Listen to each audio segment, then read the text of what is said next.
other people are gonna look at him and consider that immature. I don't consider him immature. I think that he can play. I think that he's a leader. I think that a lot is prejudged when it comes to him. I think it's unfair. I can't wait to see him get his chance on the field. He does not step up in the pocket. 1, 2, 3, 4, 5.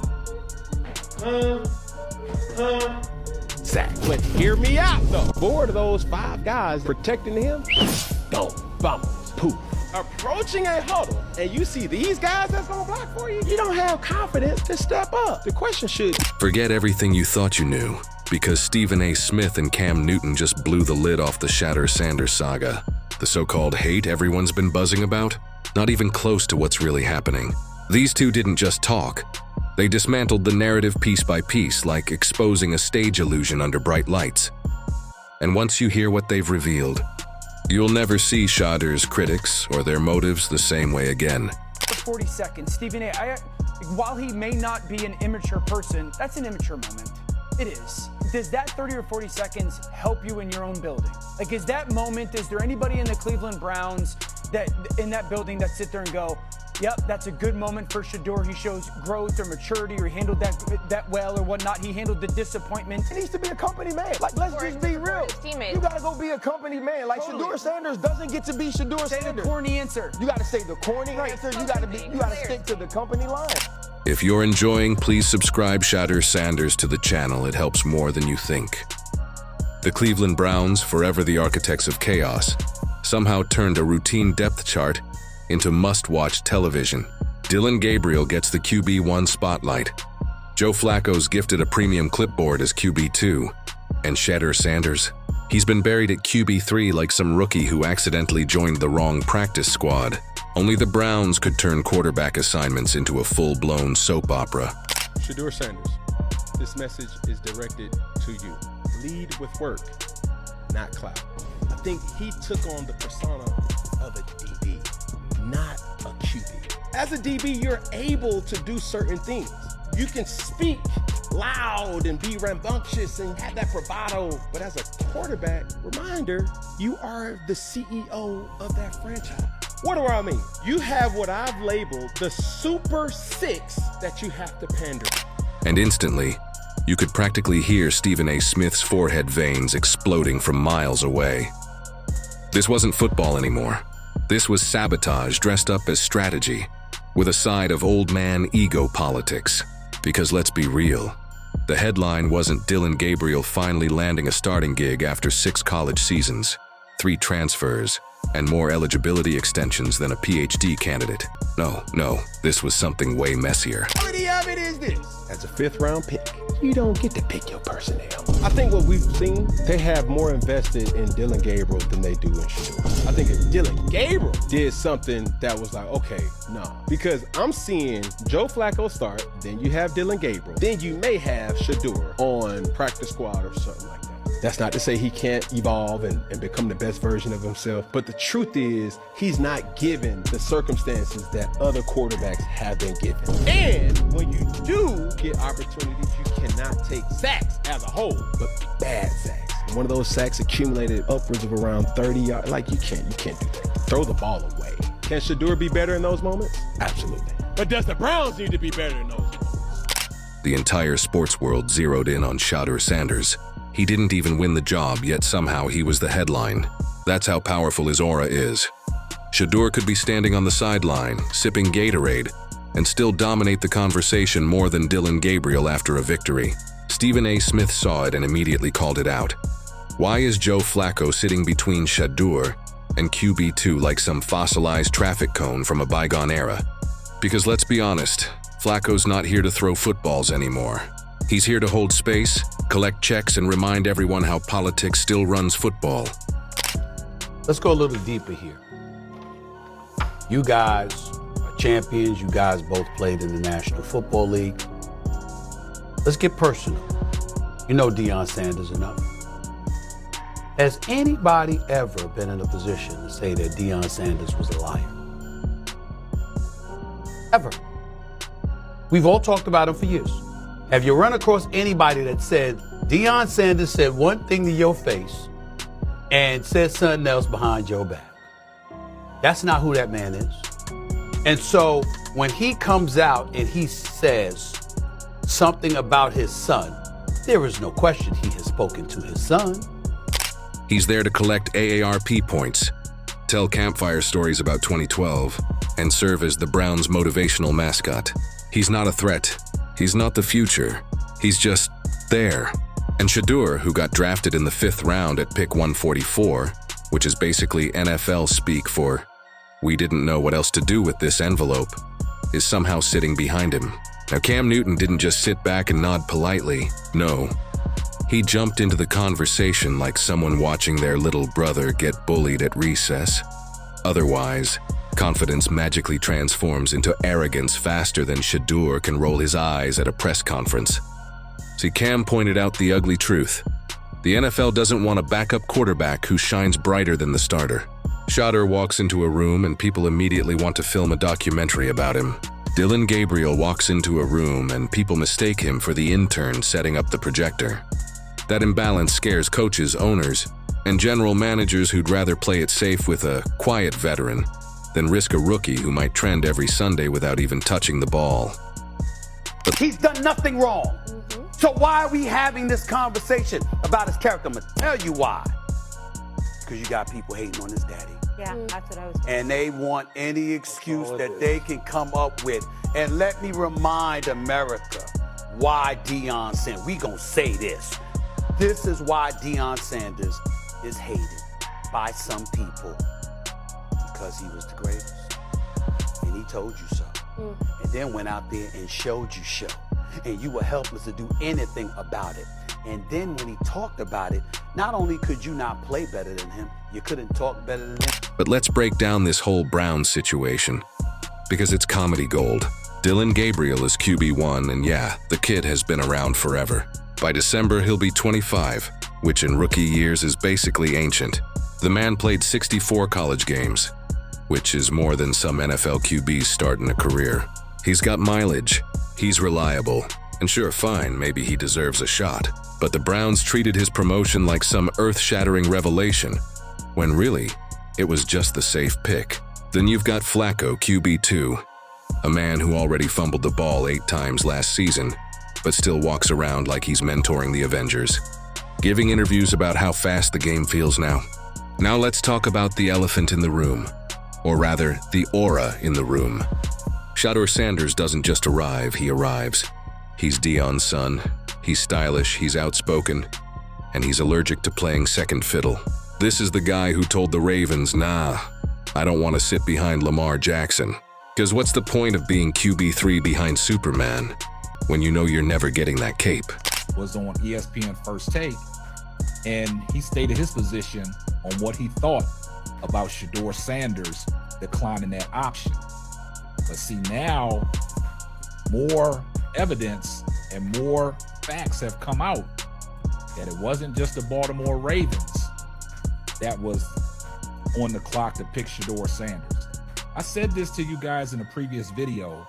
Why come we haven't heard about the teams that didn't want to select Shedeur Sanders? Now, all of a sudden, 4 or 5 months later, we're bringing up stuff that don't even make no sense, has nothing to do with nothing.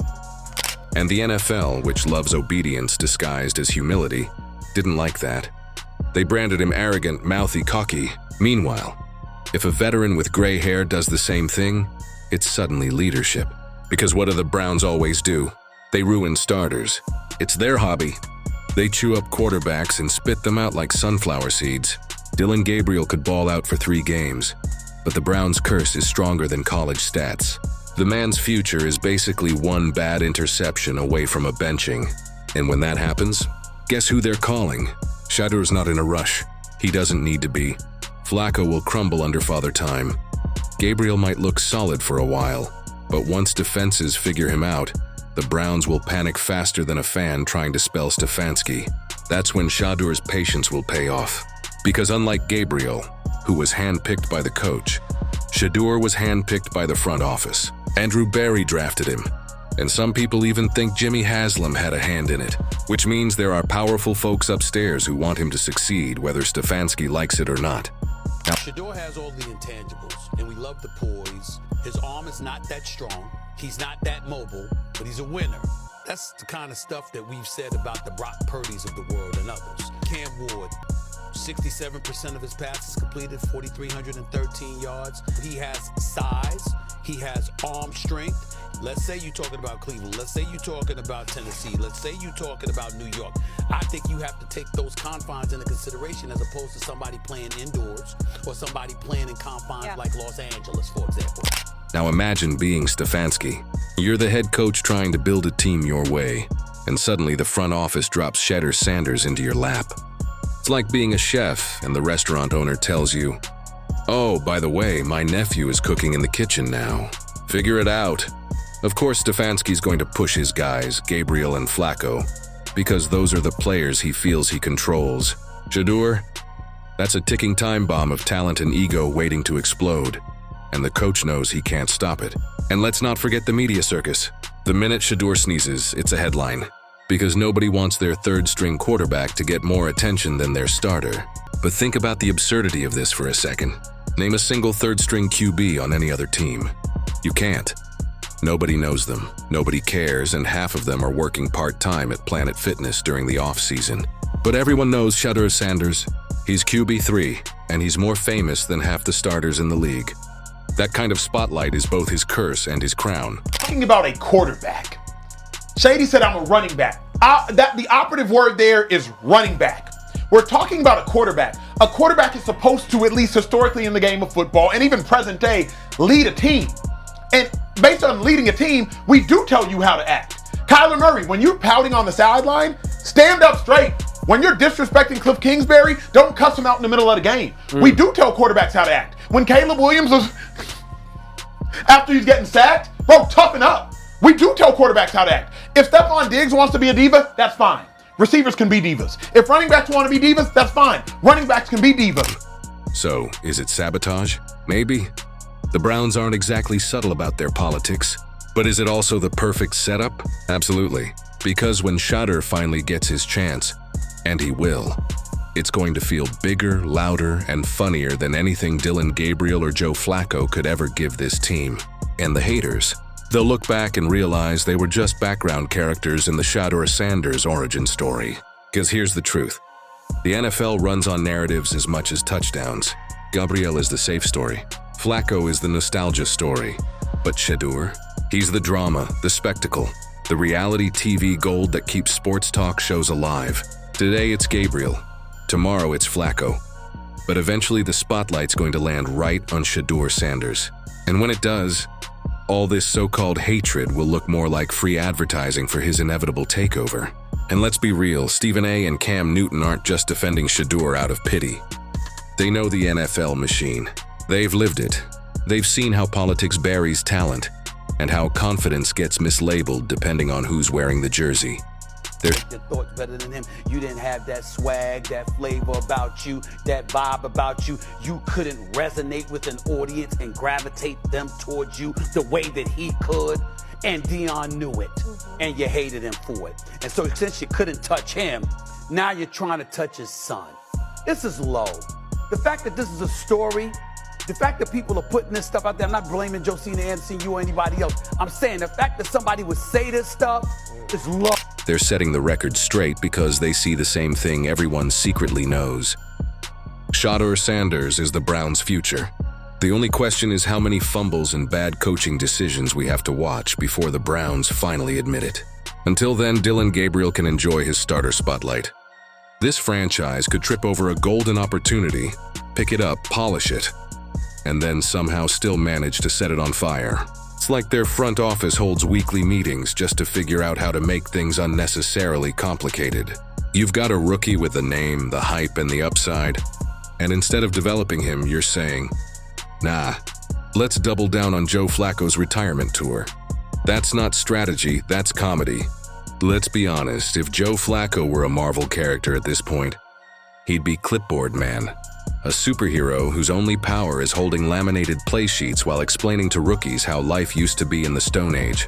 And on this, we heard RG3 earlier today talk about Shedeur Sanders needs to be announced the starter if they turn away from Joe Flacco.